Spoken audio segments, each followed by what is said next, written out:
complete reliance on computers to run everything from our traffic lights to our home security systems, let alone the electric power grid that is the lifeblood of our nation, makes modern society tremendously vulnerable if these countless computers simultaneously experience massive failures. Do you see how personal this is, friends? Your security systems, the lights, if you go out to drive, no longer work. It could be mass confusion. Oh, Jack, let's pray that they get this fixed. Rexella, this again is from the book, The Millennium Bug. Computer experts state, once you lose electricity, you'll lose almost everything else. If we're dependent upon computers, we are even more dependent upon electricity. It is the breath of life for virtually every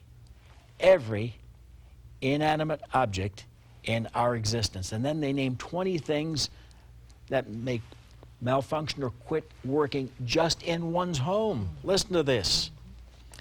Your laptop computer, your computer stereo speakers, your tape backup system, your laser printer, your telephone, your refrigerator, your stove and oven, your venting fan and light, your electric can opener, your microwave oven, your coffee maker, your toaster, your garbage disposal, your dishwasher, your clock radio, your cassette tape recorder, your television set, your remote control, your heating and air conditioning unit, and your fire and burglar alarm system. Just 20, and that's a partial listing.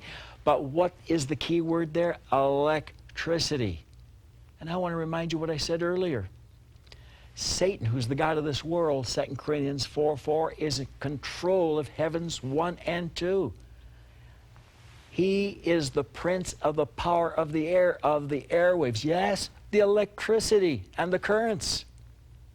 That's why we wrestle against evil, wicked spirits in high places, Ephesians 6:12. And as I said, there's going to be a war in heaven, Revelation 12:7, because this dastardly demon, the head of the demon, Satan, must be cast out of heavens 2 and 1. He was cast out of heaven 3, 2 Corinthians 12, 2 centuries ago, but now he'll be cast out of heavens 2 and 1 and come to earth, Revelation 12:12. Why? So that when Christ comes through the blue, and it's like a bolt of lightning from one end of heaven to the other, Matthew 24:27, there'll be nothing to obstruct him. But I believe that this one who causes all this mass confusion is the satanic being who has power over the atmosphere, over space. Heavens 1 and 2. And yes, I want to repeat it, electricity. Well, you know, certainly Satan could take advantage of such a situation because he wants mass confusion just prior to the return of the Lord. I'm quoting from the book, The Millennium Bug also. Computer experts say we all depend on electricity from power plants. The power plants depend on the railroads. The railroads depend on telecommunications. Telecommunications depend on power plants. They all depend on computers. If one or more parts fail, they're like technological dominoes rippling throughout the economy. In the year 2000, every sector could suffer simultaneously. And then from the International Herald Tribune, William Raspberry said, the complex web, and I've just showed you how very complex it is, they all depend on one another. The complex web of telecommunications will be seriously harmed and communications between some countries may be broken, he says.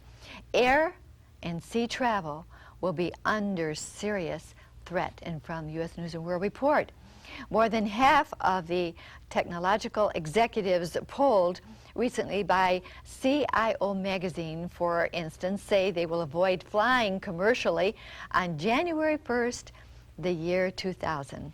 Another survey found that 38% of information technology industry professionals plan to pull money from banks and investments just prior to the year 2000. Do you know, friends, all these executives and people who are in the know are very serious about trying to do something personal, just in case they don't get this thing settled, Jack, and fixed. Oh, Rexella.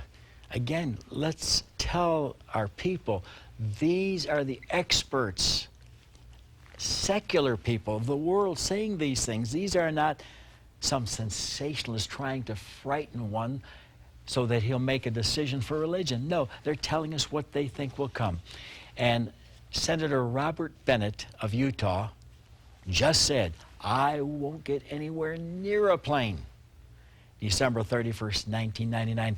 And one of our dear friends, Cindy Vickery, the other day said many of her dear friends are saying, oh, we're going to all these exotic places for New Year's Eve. And she said, I'm not. Dr. Van Impe said, and Dr. Van Impe is not the one saying it. He's just quoting the experts that it's going to be dangerous to fly. And it will. In fact, Senator Robert Bennett went on to say, don't get on a plane that will go anywhere outside of the United States of America to any foreign country, because even if we had our computers intact, they won't. And it's just like we quoted earlier in the program, that the Congress on Information Technology, with its 1,600 delegates meeting from 90 nations, just said how alarmed they were because their computers just won't be in order. And we'll see that in a few moments from now.